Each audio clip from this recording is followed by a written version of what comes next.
Fala pessoas, tudo bem? Como é que vocês estão, queridos? E aí, vamos trabalhar um pouquinho? Hoje a gente vai fazer uma aula virtual sobre uma temática importante que dentro da patologia a gente precisa destacar uma das evoluções das necroses, que é justamente falar sobre o reparo seguido de cicatrização e a regeneração, né? A temática da aula, portanto, fica regeneração, reparo e cicatrização, até porque nós vamos perceber que são é, palavras, termos patológicos que apresentam características específicas, tá certo? Então, deixa eu dar uma reduzida aqui na minha tela, só para a gente começar a fazer os nossos primeiros apontamentos e destaques, né, sobre essa temática, tá? Então, o tema da aula: regeneração, reparo e cicatrização. Bom, com relação aos principais conceitos vinculados à regeneração, poderemos entender que todas as células têm um potencial de regeneração, claro, a partir do momento que essas células elas têm como característica biológica a capacidade de entrar em ciclo celular. Portanto, a regeneração ela é a substituição celular, uma célula que dá origem a outras células, claro, né, morfofisiologicamente semelhantes. Obviamente, porque numa regeneração há como principal objetivo a proliferação celular, para que aquela determinada lesão seja reconstituída. Então, dependendo do tipo celular, havendo uma lesão, como a gente vê aqui nessa imagem, nesse infográfico, ou seja, você tendo aqui uma determinada lesão celular, se as células elas são completamente regeneráveis, então elas vão entrar em ciclo e vão garantir a renovação daquele tecido. As células, portanto, numericamente irão se multiplicar. Isso é característico dos epitélios, como na epiderme, os epitélios de uma forma geral, as mucosas, enfim. Se as células elas forem estáveis, é uma característica também de alguns tecidos que são regeneráveis, mas em condições específicas. Então lembra bem, a regenerabilidade pode ser completa, como no epitélio, ou pode ser limitada mediante algumas circunstâncias. Então, nesse caso, o tecido ele passa a ser chamado de estável. Observe que aqui eu faço uma secção dessa célula e observe que uma parte dessa célula é, portanto, lesada, perdida. Mantendo-se ainda um remanescente desse componente celular, veja que há um crescimento compensatório e, portanto, essa célula termina em condições específicas regenerando aquele pedaço que foi perdido. Isso acontece em alguns grupos de células que nós chamamos de células estáveis, diferente das células regeneráveis totalmente, que são as lábeis, como, por exemplo, as células do fígado, as células renais, são células que têm essa característica. No entanto, nos tecidos onde não há essa capacidade regenerativa, então há necessidade, a partir de uma determinada lesão, com necrose, há uma necessidade de reparar esse tecido. Esse reparo envolve uma restauração do tecido, onde aquele tecido será preenchido. Lembra bem dessa palavra, preenchimento. Será preenchido por estruturas do tecido conjuntivo propriamente dito, que irão compor o que a gente chama de matriz extracelular. Lembrando que a matriz extracelular é um componente histológico do tecido conjuntivo e que está vinculado à função daquelas células do tecido conjuntivo, que tem uma variedade de tipos diferentes, claro, de acordo com as suas funções específicas. Então, no reparo, você vai substituir o tecido. Observe, por exemplo, aqui uma determinada lesão, eu tenho uma perda de um componente tecidual. Observe que remendar esse componente, reparar esse componente, é substituir ele por, né, matriz extracelular, por tecido conjuntivo. Como o tecido conjuntivo ele é colagênico, principalmente falando da matriz extracelular, do tecido conjuntivo propriamente dito, ele é colagênico, então esse colágeno irá compor o que a gente chama de cicatriz. E a cicatriz ela vai, claro, substituir todo aquele pedaço. Um grande problema associado à cicatrização é o processo inflamatório crônico. Dentro da patologia, a inflamação ela pode ser aguda ou crônica. Na inflamação crônica, eu tenho a persistência daquele estímulo agressor. E diante dessa persistência, o processo de fibrose, que é o reparo com a cicatrização, irá substituir aquele local lesado, mas agora com um componente colagênico abundante, onde, claro, a depender do tecido, do órgão, haverá uma insuficiência, né, obviamente, funcional daquele órgão. É a chamada fibrose do tecido. Tudo bem, pessoas? Tudo certinho? Bom, a partir daí, faz necessário que nós tenhamos uma revisão do que seria o tecido conjuntivo para a gente representar melhor esses componentes histopatológicos. Então, numa situação histológica normal, né, por exemplo, o tecido conjuntivo é um tecido que é multicelular, variado, que tem abundante substância intercelular, com componentes fibrilares, com proteínas fibrilares, como o colágeno, que são componentes desse tecido. Normalmente ele é um tecido de preenchimento, por isso que ele vai fazer parte do reparo. Sendo um tecido de preenchimento, esse tecido ele irá ocupar espaços que foram lesados outrora. O tecido conjuntivo, portanto, não esquece, ele está sempre dando suporte a um tecido epitelial de revestimento ou secretor. E, portanto, sempre que a gente faz um corte da pele, a gente tem o epitélio como principal componente apical e temos o tecido conjuntivo como componente subjacente. Nessa lâmina de imunohistoquímica dá para a gente ver, com várias tonalidades de cor, as diversas fibras do tecido conjuntivo, da matriz extracelular. Nessa figura esquemática dá para a gente ver, por exemplo, a fibra colágena, formando, né, esses alongamentos fibróticos que vão apresentar, por exemplo, na pele, um arranjo bastante frouxo, caracterizando a derme, que é o componente da pele, né, ou seja, a derme que fica abaixo da epiderme, que é um tecido conjuntivo de conexão, propriamente dito de conexão. Essas fibras elas são dispostas frouxamente. Além da fibra colagênica, nós temos aqui, por exemplo, fibras elásticas, essas fibras mais azuladas, que têm uma grande importância a depender do componente histológico. Essa matriz ela passa a ter uma elasticidade. E como principal célula que tem uma função reparadora importante, o fibroblasto, essa célula, que aqui está destacada, termina tendo a importância, a capacidade de dar origem a novas células do tecido.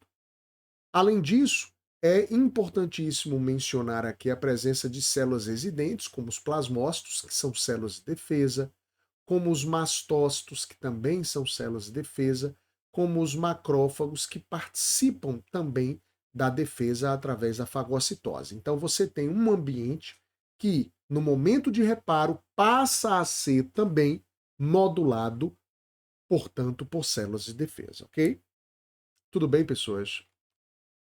Bom, nesse slide a gente consegue didaticamente fazer alguns ajustes, né, conceituais para diferenciarmos bem a regeneração, o reparo e a cicatrização.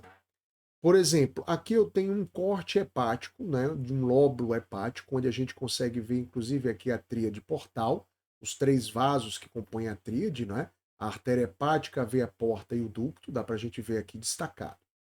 A gente percebe também que os hepatócitos, eles apresentam essa organização, segue aí o meu apontador, essa organização, né, em filamentos, né, em praticamente filamentos celulares organizados, né, onde essas células elas estão, não é, vamos dizer assim, elas estão entre os filamentos organizados, nós temos, através desses filamentos, os sinusoides, que são esses espaços onde há preenchimento, claro, de tecido conjuntivo.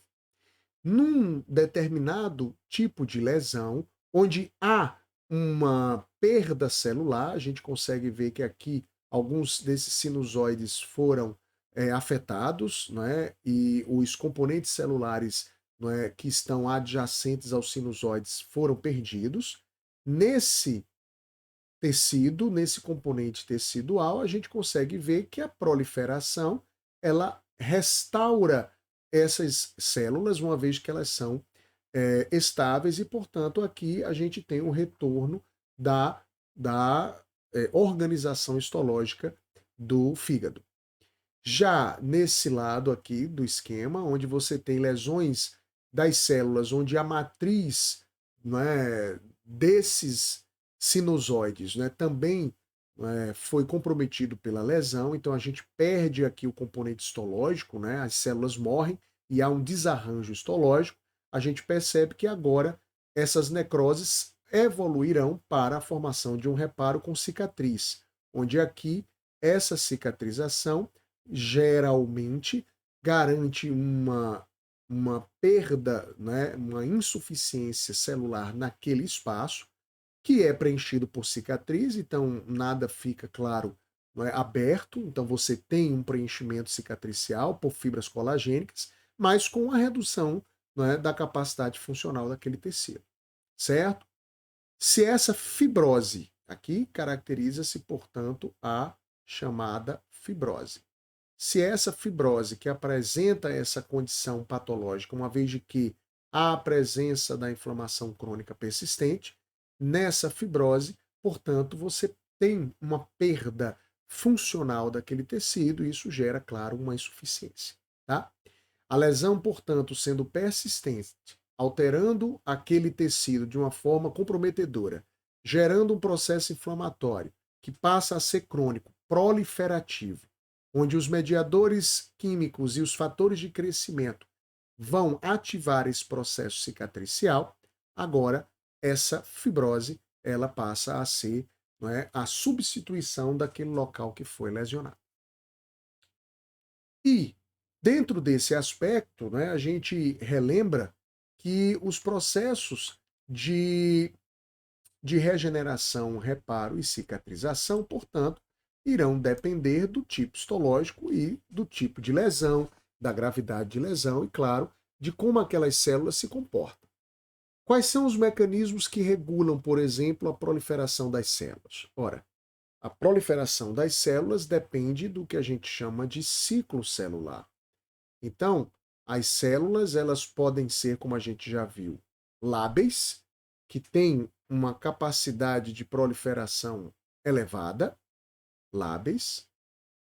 Eu tenho células que são estáveis, que vão apresentar uma capacidade de regeneração circunstancial, e tem células perenes, essas não serão regeneráveis, como, por exemplo, as células nervosas, os neurônios, as células musculares estriadas. Essas não são regeneráveis. Portanto, dependendo do tipo celular, aqui, por exemplo, nós temos um grupamento de células que sim pode ter fatores de regulação que, no momento em que há necessidade, essas células se proliferam, gerando novas células e, portanto, o aumento dessa capacidade de proliferação reduz, né, a morte daquelas células daquele tecido.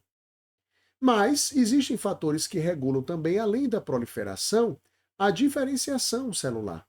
Não é somente regenerar. Eu tenho que regenerar e fazer com que aquela célula ocupe aquele espaço como são as células de origem.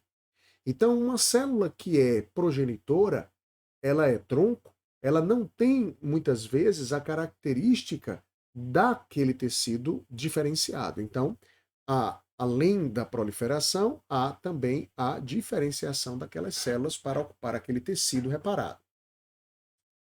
As células tronco residentes são células que irão regular o grau de proliferação daquele tecido. Então, a depender dessas células, você não somente regenera o tecido, como também estimula a própria regeneração de novas células tronco, mantendo, portanto, uma capacidade regenerável completa, contínua daquele tecido. Claro, o excesso dessa proliferação será compensado pelos processos naturais fisiológicos de apoptose, que nós já vimos no outro momento, a apoptose regulando aí, por exemplo, essa quantidade de células que se multiplica e que se diferencia.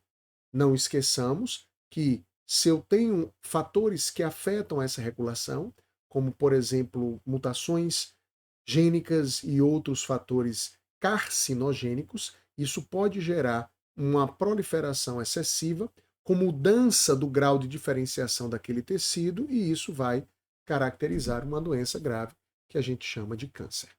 Ok, pessoas?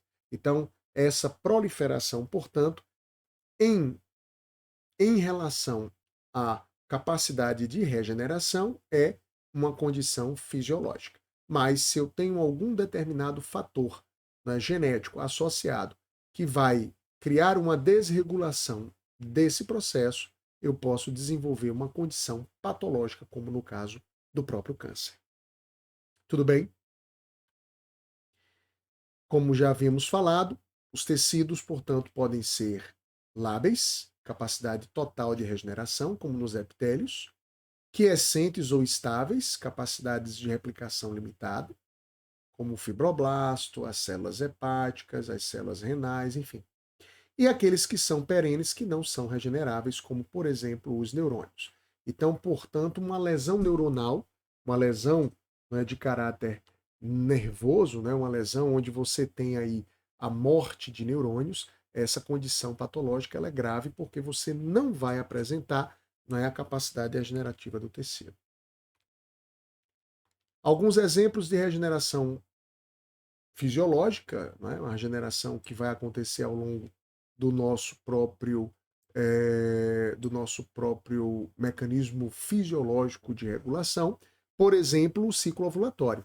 A gente sabe muito bem que esse ciclo ovulatório ele é preenchido por etapas, né, etapas que envolvem justamente, deixa eu ajustar aqui, perdão, essas etapas envolvem justamente a capacidade que as células têm, não é, de, mediante ação hormonal, nós temos, não todo um crescimento endometrial, uma proliferação endometrial, como a gente vê aqui, por exemplo, esse endométrio crescendo, a proliferação acontecendo após a primeira fase do ciclo, que é a fase de descamação, que a gente chama de fase menstrual. A descamação, que nada mais é do que o primeiro momento de um ciclo, o ciclo celular que apresenta essa fase aí inflamatória, ou melhor, perdão, essa fase menstrual como fase, de degeneração, de células necrosadas, de vasos,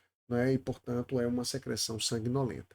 A partir daí, por estímulos do FSH, do LH, ocorre uma nova ovulação e a partir dos hormônios estrogênicos e progesterona, nós vamos, desenvolver uma proliferação, endometrial fisiológica, que, obviamente, no final do ciclo, não havendo a fecundação, há, portanto, um fluxo menstrual que desce justamente levando essas células mortas, para o ambiente externo. Então, essa é uma das características fisiológicas, por exemplo, da proliferação natural, que ocorre na fisiologia feminina. Uma outra proliferação importante, essa daqui nos homens, é a chamada proliferação prostática. Essa proliferação prostática ela acontece naturalmente nos homens a partir dos 50 anos de idade.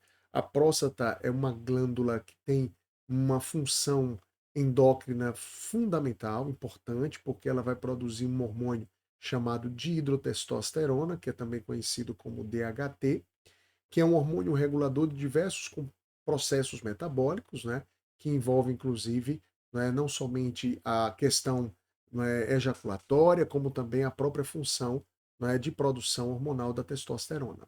A dihidrotestosterona ela é convertida em testosterona a partir da ação dessa enzima que está aqui no slide, que é a 5-alfa-redutase. O crescimento prostático da glândula gera uma disfunção que a gente chama de hiperplasia prostática benigna.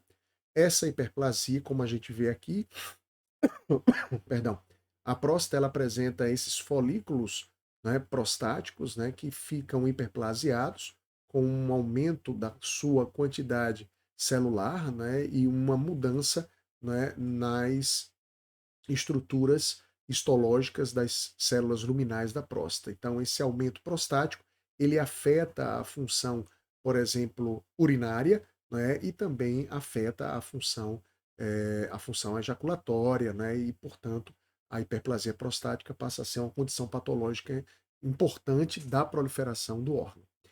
Há uma condição patológica mais grave, que é justamente o câncer prostático, né, que afeta, né, os homens a partir de uma determinada idade, né, principalmente na casuística a partir dos 70 anos de idade. A gente geralmente tem que ter um cuidado imenso com, né, essa proliferação patológica do órgão, que é mediada por uma série de reguladores hormonais, genéticos, enfim. Tudo bem, pessoas? Aqui para vocês terem uma noção histológica, né, do corte da próstata. Eu acho que essa imagem é mais didática do que aquela outra, tá? Onde a gente vê aqui o folículo. Esse aqui é o folículo, tá? Aqui você tem o folículo prostático, né? Eu estou aqui colocando nas setas.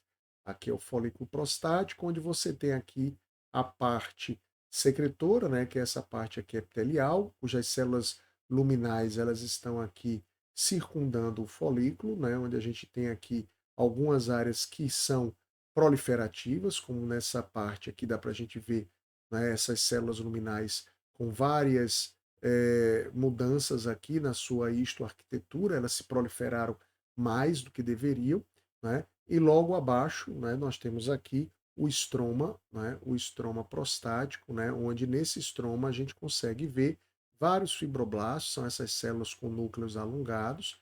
Esses fibroblastos, né, eles quando são presentes, né, no tecido, indicam que ali você tem um estroma reativo em função da própria hiperplasia, certo? Então, uma observação histológica, histopatológica, de uma proliferação, né, patológica. Ok? Como eu havia dito para vocês, não é, a proliferação ela é nada mais do que a capacidade que as células têm de se replicar. E essa replicação ela é chamada de ciclo celular. É a capacidade que as células têm de se regenerar.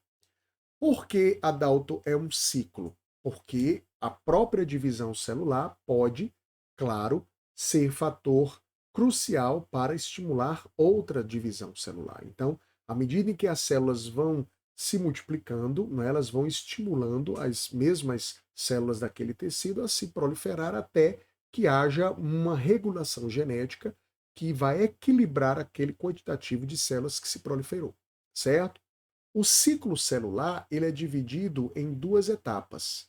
A primeira etapa, que é a chamada intérfase, essa etapa ela é uma etapa onde há toda uma preparação celular para a divisão, e a divisão propriamente dita, que é a chamada mitose.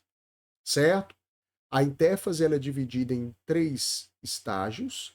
A fase G1, que é longa, é demorada, a fase S, que é a fase de replicação do DNA, e a fase G2, que é uma fase que já prepara a célula para a fase M, que é essa fase aqui de mitose, onde nós temos inclusive, né, o processamento da divisão. São diversos os reguladores do processo de regeneração, então não é não é descontrolado esse processo, pelo menos não é para ser. A partir do momento que você tem uma necessidade de reparo, né, de regeneração e reparo, a gente precisa controlar naquele tecido que foi lesionado as células que vão ser regeneráveis. Se elas podem ser regeneráveis, ainda temos essa condição aí importante, né, caracterizando aí o tecido, né, essa função histológica. Então, o reparo acontecendo, ou melhor, a regeneração acontecendo com o reparo, claro, aquele tecido todo vai ser substituído e fatores mitógenos irão fazer essa regulação das etapas G1, da etapa S, que é a de replicação do DNA, e da etapa G2, até que a célula se divide, né, completamente. Certo? Dentre os diversos fatores, a gente vai citar aqui alguns dos fatores de crescimento, são os growth factors, né? Vamos falar também de alguns sinalizadores da matriz, como por exemplo as integrinas, que são importantes proteínas de ancoragem, tá? E Se a gente for trabalhar mais profundamente, né, os componentes reguladores do ciclo, as proteínas CDKs, os complexos CDKs, são as quinases dependentes de ciclina, são as proteínas que vão regular esse ciclo. Nessa tabela, claro, né, a gente aqui tem alguns componentes que eu vou destacar, que são mais importantes, os fatores de crescimento, como o EGF, que é o fator de crescimento epidérmico, importante justamente para renovar os epitélios, né, que foram lesionados.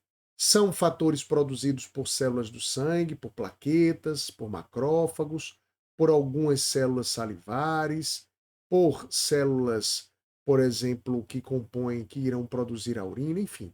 São mitogênicas, né? Esses fatores têm essa ação, ou seja, vão regular a mitose, né? Vão regular a mitose de fibroblastos, né? Vão dar origem aos tecidos de granulação, que já já eu vou citar, que são os tecidos de reparo, já já a gente vai falar das fases. Outro fator importante aqui que eu vou destacar é o VEGF, que é um fator de crescimento endotelial vascular, importante para a renovação dos vasos, característica essas que vocês não podem esquecer, é o que a gente chama de angiogênese, angio de algo que é fechado, vaso, gênese, formação. Então, a formação de novos vasos, a angiogênese, é um processo que é regulado pelo VEGF, que é produzido por várias células, inclusive pelas próprias células endoteliais. O PDGF, que é um fator de crescimento plaquetário, ele tem uma importante função na coagulação do sangue, mas também tem inúmeras outras funções, né? Aqui dá para a gente ver algumas dessas funções aqui na tabela. Nós temos o FGF, que é o fator de crescimento de fibroblastos, que vai dar origem aos componentes da matriz. Lembrando que o fibroblasto é a principal célula do reparo, ou seja, é a principal célula envolvida na capacidade de reparo, né, com cicatrização. O TGF-beta, que é um fator importante, né, de transformação celular, envolvido, por exemplo, na quimiotaxia dos PMNs. Lembrando, PMNs são os polimorfonucleares, são as células da inflamação aguda. Ativação de macrófagos, de linfócitos, de fibroblastos, né, que são células importantes justamente no processo de reparo e cicatrização. O TGF-beta é um importantíssimo fator de crescimento, assim como também o TNF-alfa, que é o TNF-alfa, o TNF-beta, o TNF, que é o fator de necrose tumoral, produzido principalmente por macrófagos, mastócitos e linfócitos, que é um fator importante na ação dos macrófagos, ok? Então são esses os principais fatores envolvidos, são moléculas chamadas de citocinas envolvidas, né, fatores e citocinas envolvidos na regeneração. São grupos proteicos distintos, são enzimas, enfim, tem várias naturezas químicas. Bom, recapitulando, né, os componentes de uma matriz, só para a gente ter noção, relembrar aqui os componentes da matriz extracelular, para a gente entender quando há o reparo, esses componentes são renovados. Então, por exemplo, aqui eu tenho um corte da pele com o seu epitélio, né, o epitélio aqui exposto, e aqui o tecido conjuntivo, né, a derme, e os seus principais componentes. Aqui a gente vê um vaso, um capilar sanguíneo, mediando toda essa região, já que o tecido conjuntivo ele é o tecido vascularizado, né, diferentemente do epitélio, tá? E a partir daí, né, são diversos os fatores que vão gerar, né, a ativação desses componentes que vão sendo reparados com diversas funções. A importância de aderir, né, às células, os componentes do tecido, de conectar, de preencher, de gerar resistência, de ter elasticidade. Então, por exemplo, aqui, eu pego esse pedaço aqui do componente da matriz e do fibroblasto, e a gente percebe que temos várias proteínas de ancoragem, as integrinas, que estão interligadas com essas glicoproteínas de adesão, que formam, junto com esses grupos aqui de polissacarídeos vinculados a proteínas, que são os proteoglicanos, formam aqui uma grande rede proteica de conexão entre a célula e a matriz. É por isso que a própria matriz ela termina sendo um componente importante de ativação dos mecanismos de reparo.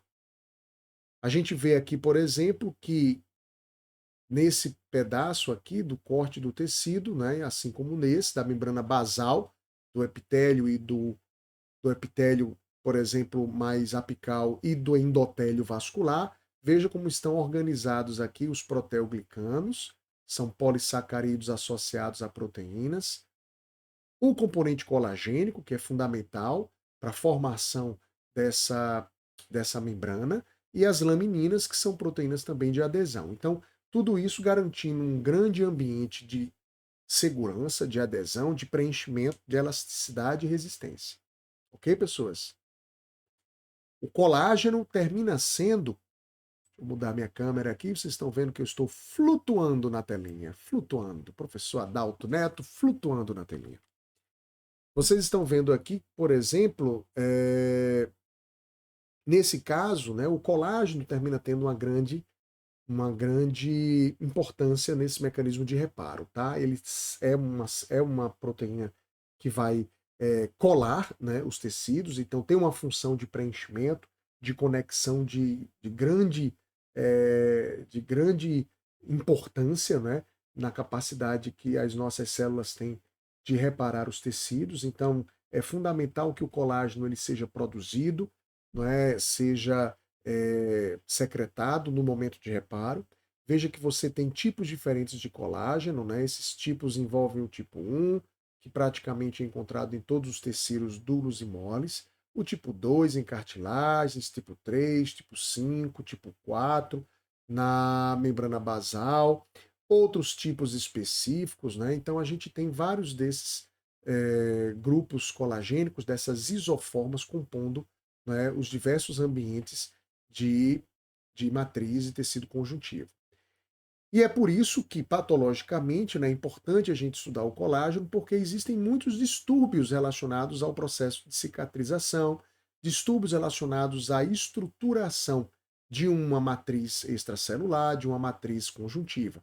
Por exemplo, distúrbios genéticos do colágeno tipo 1 podem causar uma doença grave, que é a osteogênese imperfecta, uma doença de caráter genético importante, também conhecida como doenças dos ossos de vidro, né? Os ossos que ficam frágeis, quebradiços, tá? A síndrome de Ehlers-Danlos também é uma síndrome interessante. A gente vê aqui essa imagem aqui no canto esquerdo inferior desse indivíduo, né, pegando, né, a pele, né, e fazendo, gerando uma elasticidade fora do normal e, e essa pele ela fica tão elástica ao ponto de, de ter riscos, né, de correr riscos de romper.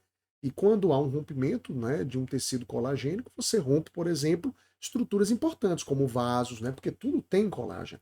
Todo o tecido conjuntivo de preenchimento tem colágeno. Então, esses defeitos genéticos eles podem ser bastante importantes, né? Ehlers-Danlos, por exemplo, esse grau excessivo de elasticidade pode gerar problemas graves, a morte do indivíduo por rompimento de matrizes aí do tecido conjuntivo portanto, é um estudo bem interessante esse estudo da matriz. Lesões relacionadas a hipovitaminoses, né, também são lesões que envolvem essa capacidade de regeneração e reparo, né? O escorbuto é uma carência de vitamina C, o ácido ascórbico, que é essencial para a produção de colágeno. Então dá para a gente ver que no escorbuto nós temos aqui as matrizes do tecido conjuntivo, das mucosas, que ficam inflamadas, né? Geram-se aspectos aí, processos de defesa, né? Inflamatórios agudos que geram aí hiperemia, com um grau, né, de apodrecimento tecidual pela falta de reparo. Então, no escorbuto, a gengiva fica inchada, é demasiada, com sinais inflamatórios típicos, né?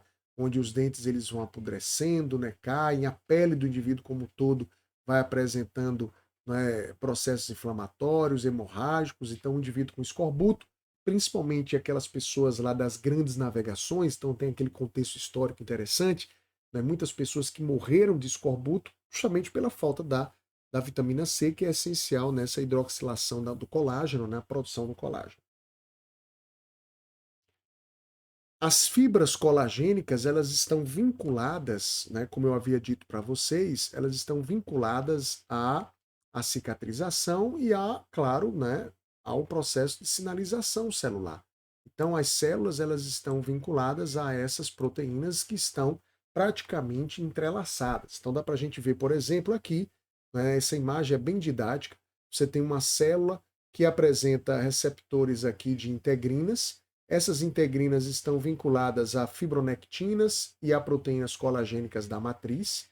Veja que você tem um intercâmbio, não é, entre essas proteínas e as integrinas das células, que estão ligadas, não, dá para a gente ver aqui com esses fios, dá para a gente ver que estão aqui vinculadas, sinalizando sinais químicos que vão até o núcleo para que o núcleo ordene alguma determinada ação, ou de proliferação, ou de diferenciação, ou de adesão, enfim, né, ou de produção de proteínas de reparo. Então você não tem, não é, apenas uma sobreposição entre essas proteínas. Né? O que você tem é uma interação.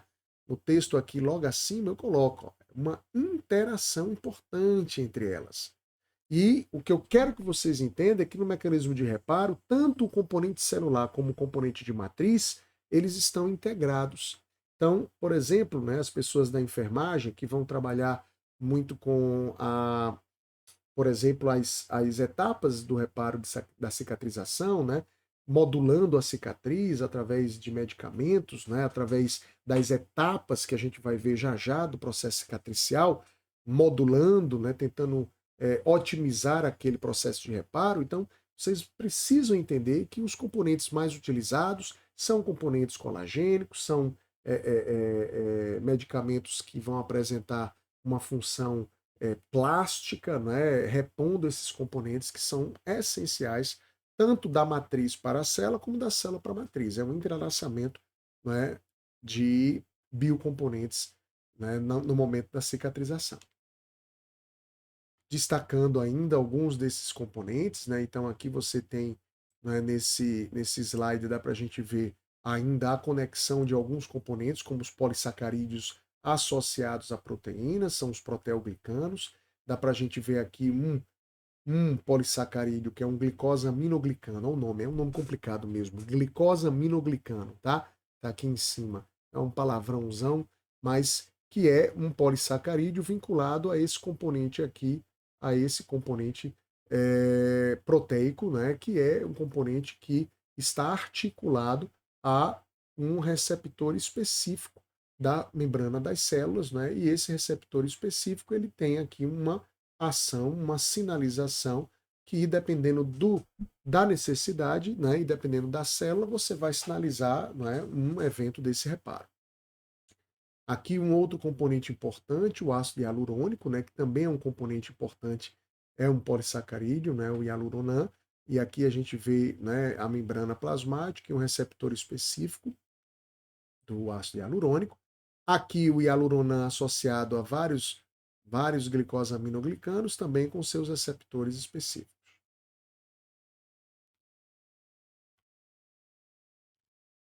O processo de angiogênese, pessoas, é extremamente importante para a gente entender uma etapa do reparo, que é a etapa da granulação, a formação do tecido de granulação, principalmente em lesões superficiais, né? Quando a gente tem, por exemplo, reparos de feridas, né? Feridas superficiais, na pele, lesões provocadas por traumas, né? Ou até mesmo por queimaduras, enfim, por uma série de processos aí indutores de regeneração e reparo. Então, além, né, dos processos internos, endógenos, onde também temos uma renovação vascular associada a esse reparo.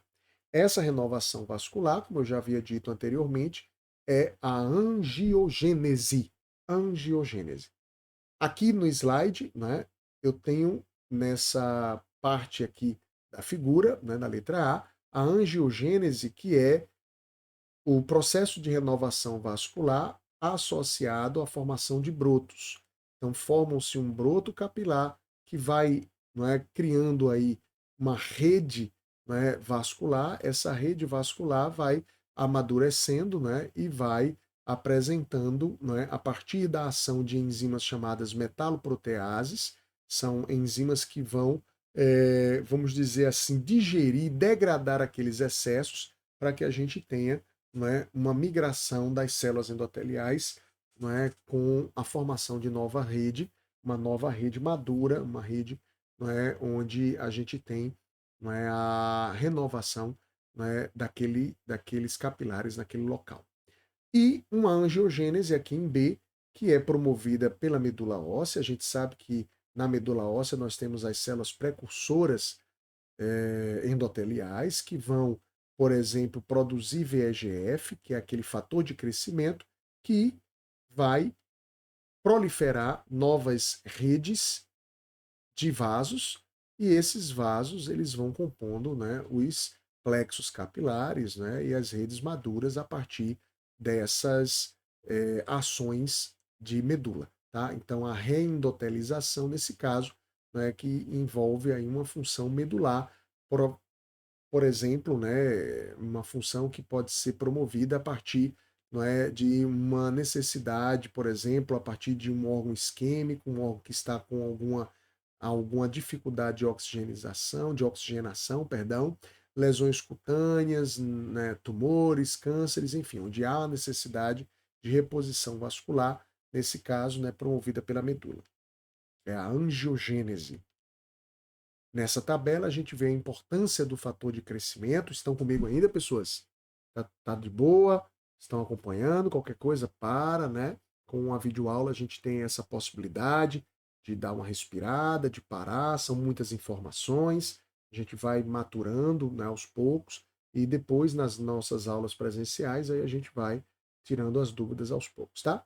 Fator de crescimento endotelial, um grupo de proteínas, né, que apresenta várias isoformas, que a gente tem várias delas, onde essas proteínas elas têm, não é, como principal função, né, promover a angiogênese, tá?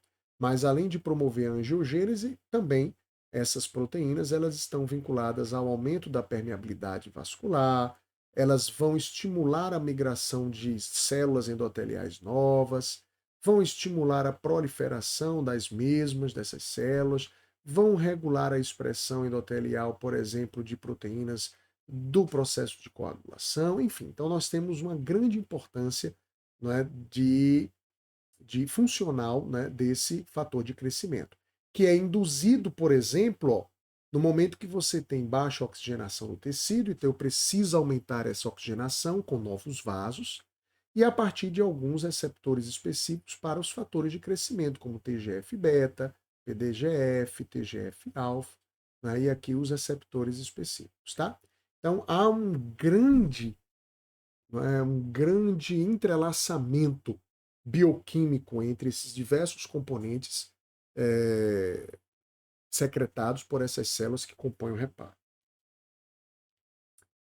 Bom, nesse gráfico aqui a gente começa a entender melhor quais são as etapas, as fases de um processo de reparo.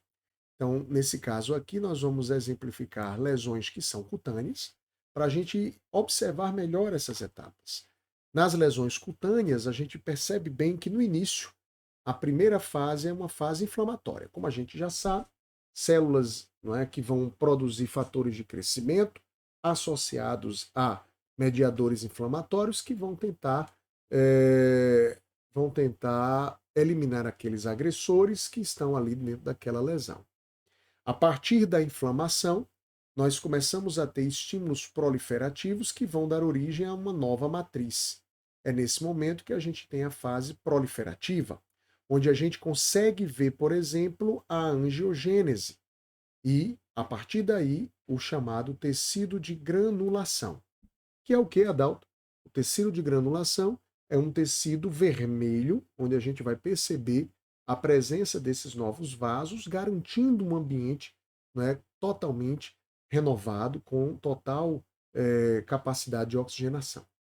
E no final, a última etapa é a etapa de maturação daquela cicatriz, é onde há o aumento do depósito colagênio com modelagem daquela cicatriz, porque ela vai ser contraída, modelada, para ficar o mais próximo possível do tecido de origem.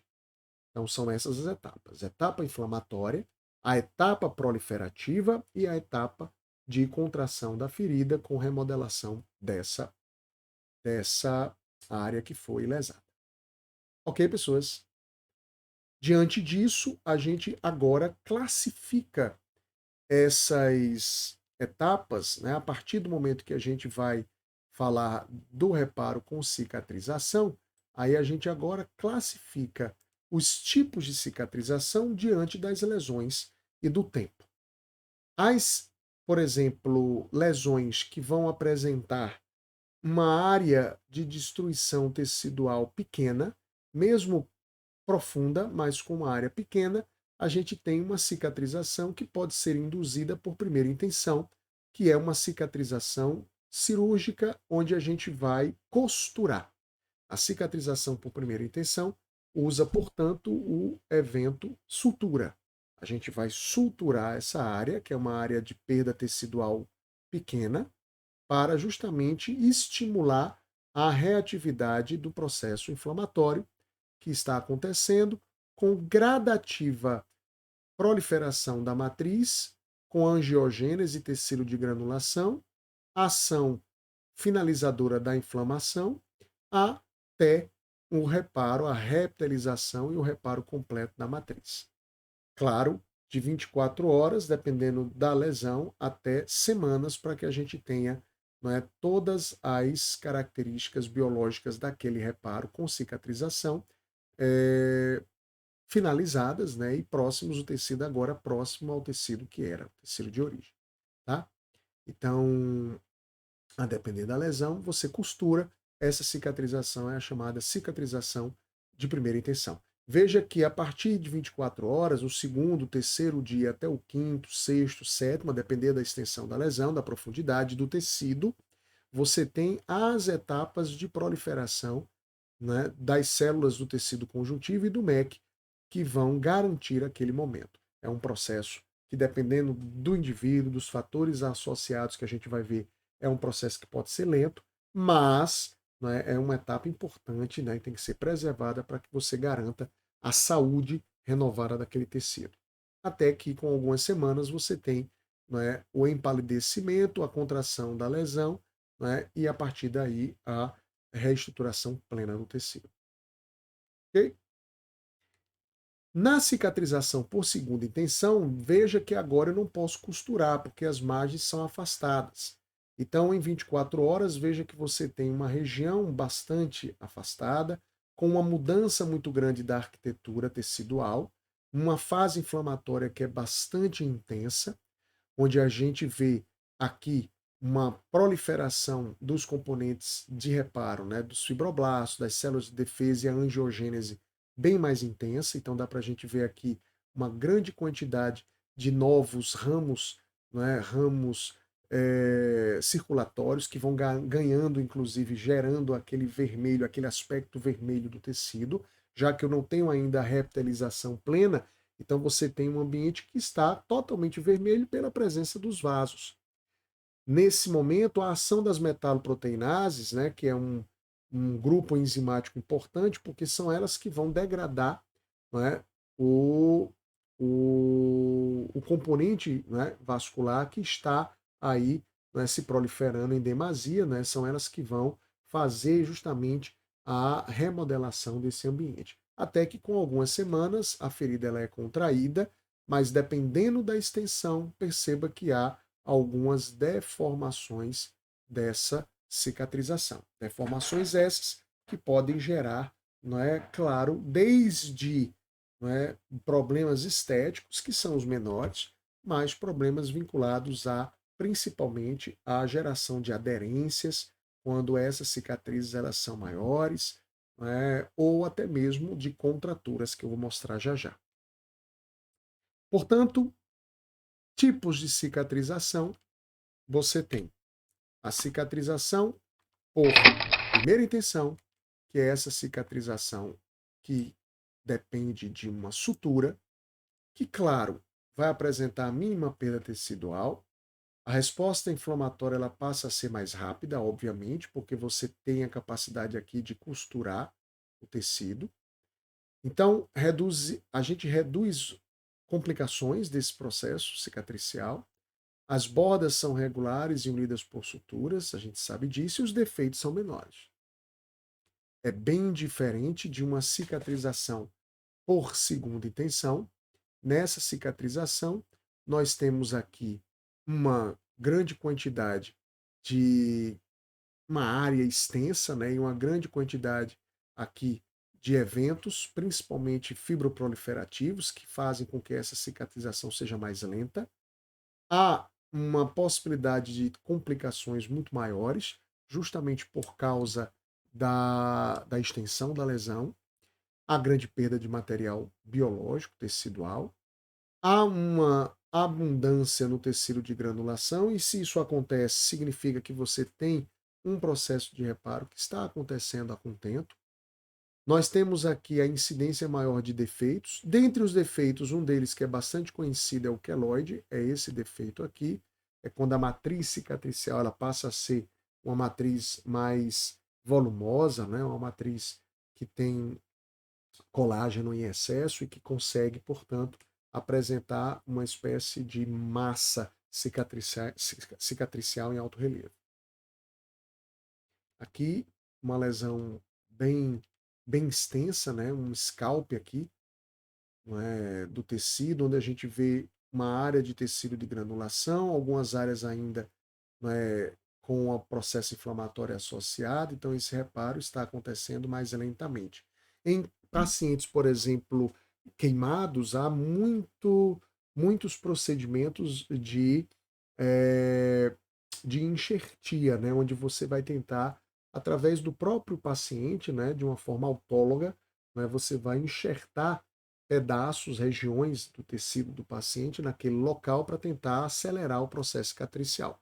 Porque num queimado, a depender da extensão da lesão, há um risco iminente de morte.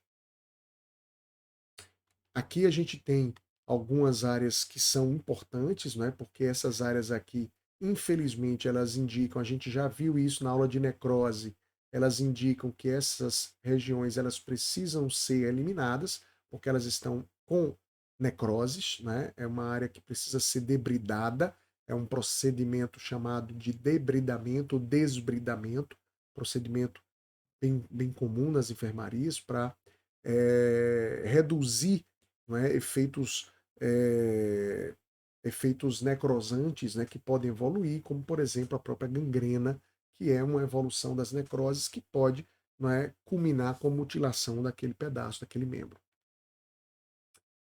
Mais uma lesão bem importante, aqui a gente tem uma lesão em um indivíduo que provavelmente tem alguma patologia associada. Veja que essa área é uma área que tem dificuldades para reparar, para cicatrizar, então a gente vê inclusive os componentes histológicos mais profundos, né, como a presença aqui, por exemplo, dos tecidos mais profundos, de aponeuroses, né, de osso, enfim.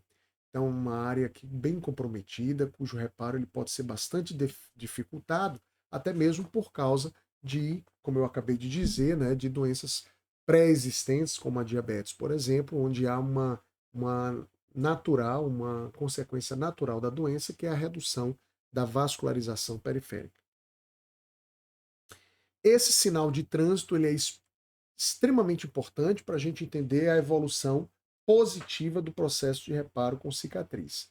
A gente chama de sinal de trânsito porque lembra, né? É uma forma didática de você lembrar. Não é? O vermelho, nesse caso aí, ele é o ideal, porque ele quer dizer que há um tecido de granulação que está, não é, renovando aquele ambiente. O amarelo indica ainda fase inflamatória. Então, se eu ainda tenho a fase inflamatória, é, é importante a gente entender que eu posso ter, por exemplo, ainda a presença de algum agente de infecção.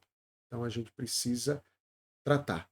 E o debridamento quando há a cor preta, porque no caso do preto você tem aqui a presença de necroses e, portanto, eu preciso debridar. Muito comum as chamadas úlceras de compressão, observe essa área necrosada, né, importante.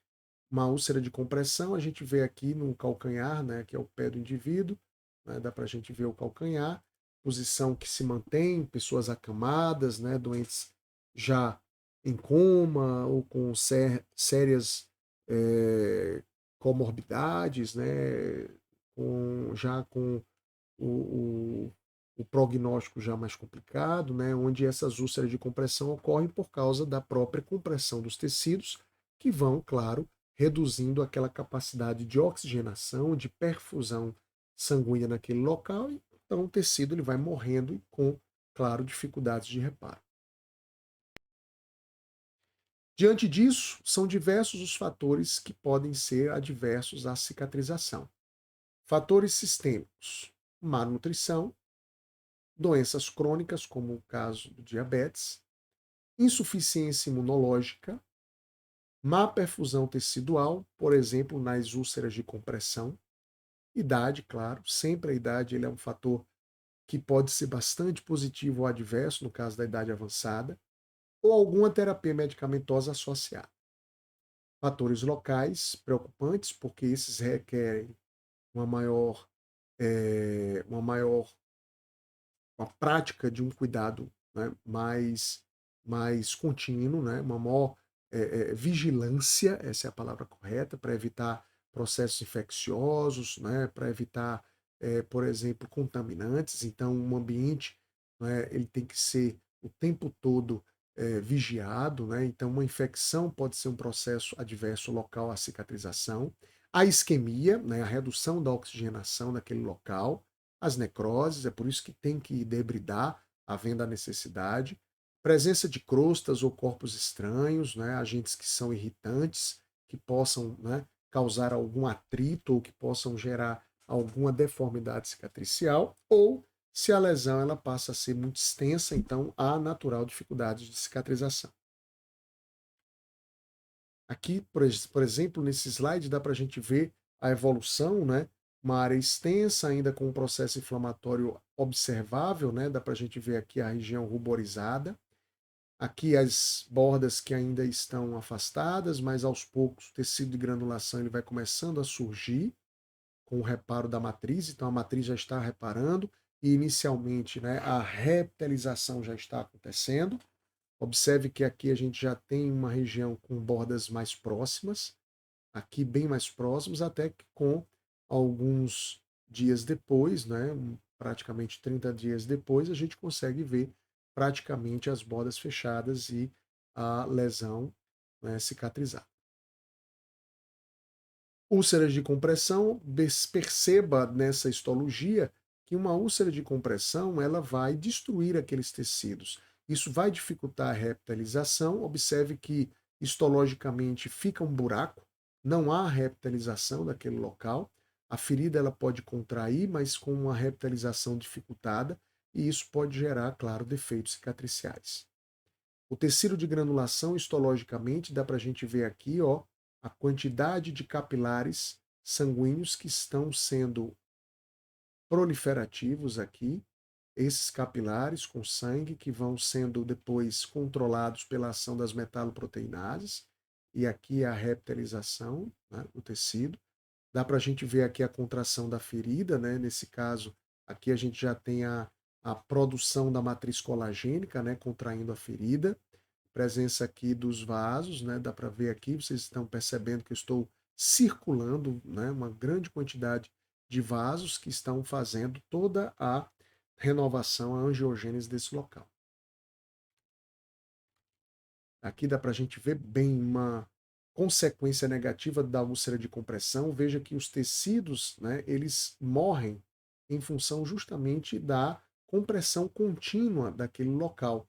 E essa úlcera de compressão termina expondo, né, tecidos mais profundos e, por causa disso, uma porta natural de entrada para diversos micro-organismos.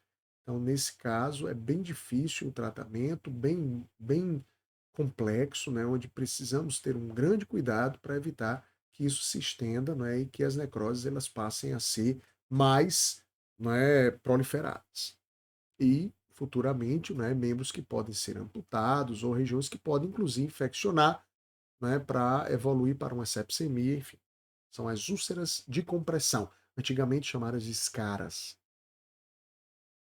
Histologicamente, dá para a gente ver aqui o tecido de granulação, mais uma vez, aqui num corte de uma lâmina, a gente vê bem o tecido de granulação vermelho, dá para a gente ver também as fibras colagênicas aqui em destaque, né?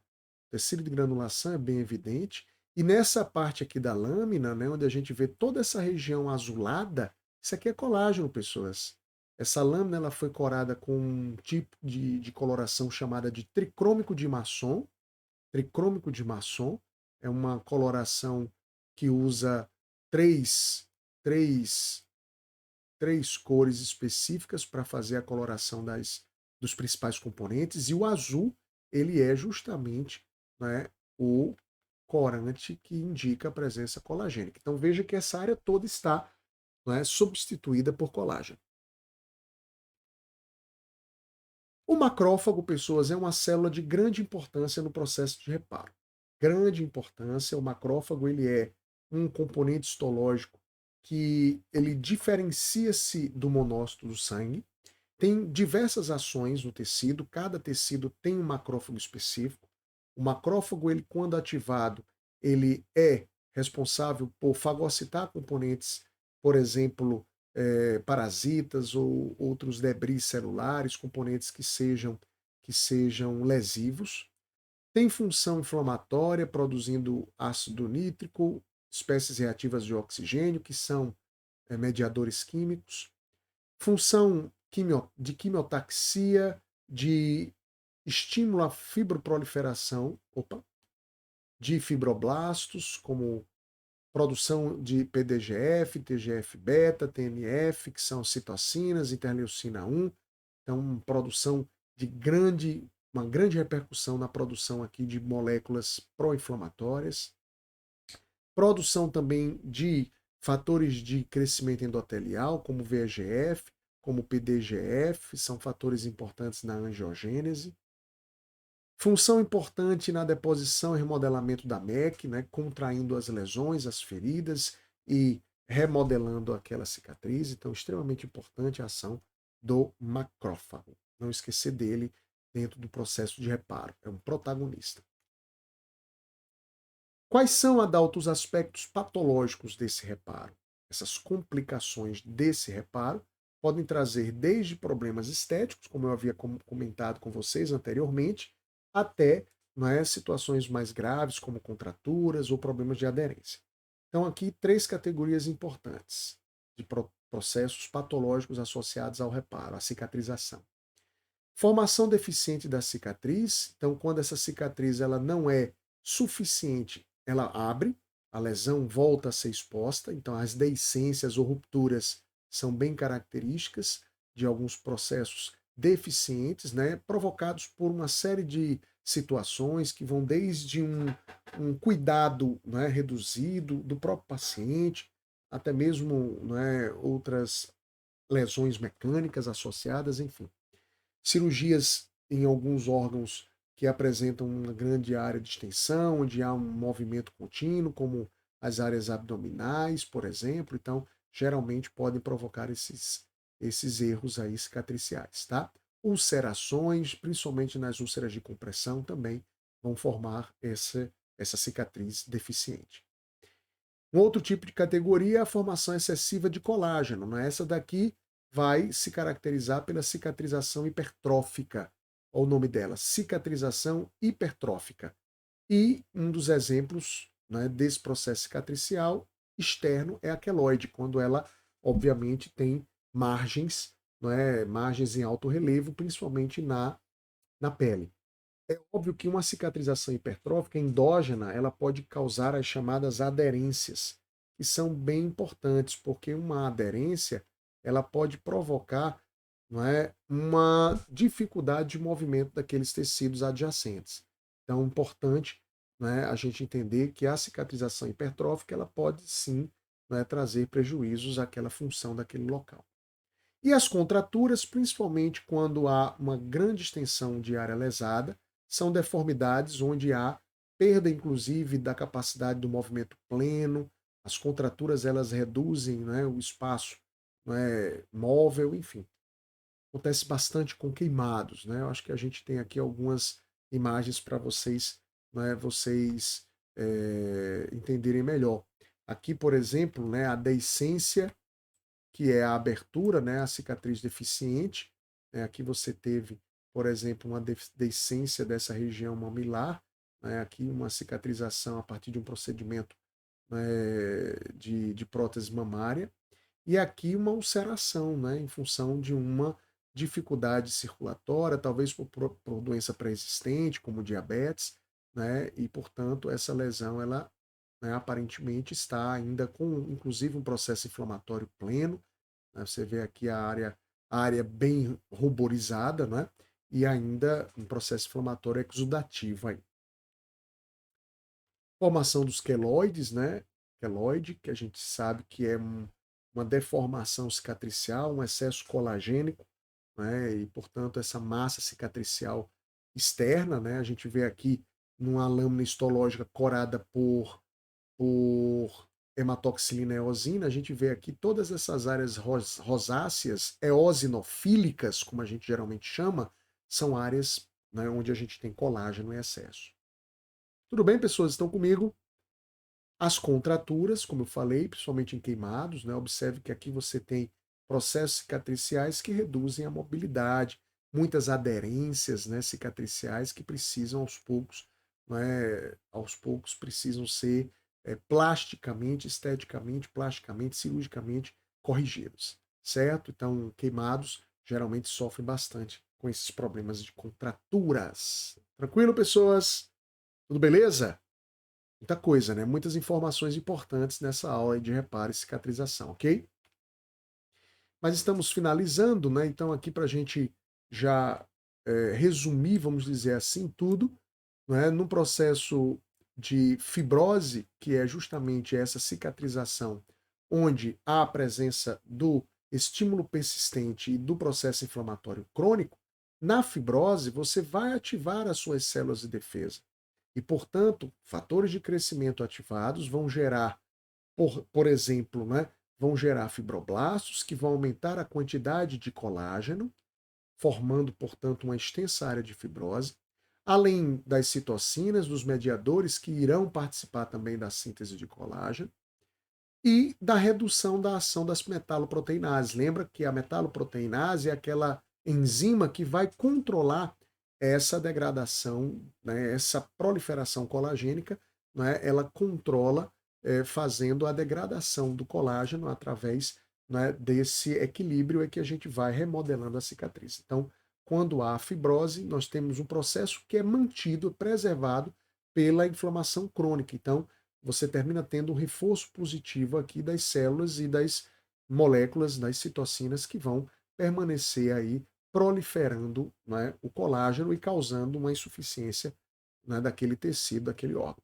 Uma fibrose, por exemplo, muito comum que nós vivenciamos em épocas recentes, né, é a fibrose pulmonar, causada, por exemplo, por insuficiências virais, como no caso da Covid, né, ou insuficiências crônicas, progressivas, quando o indivíduo é fumante, que tem enfisema. Então, essa fibrose pulmonar, ela reduz a ventilação pulmonar.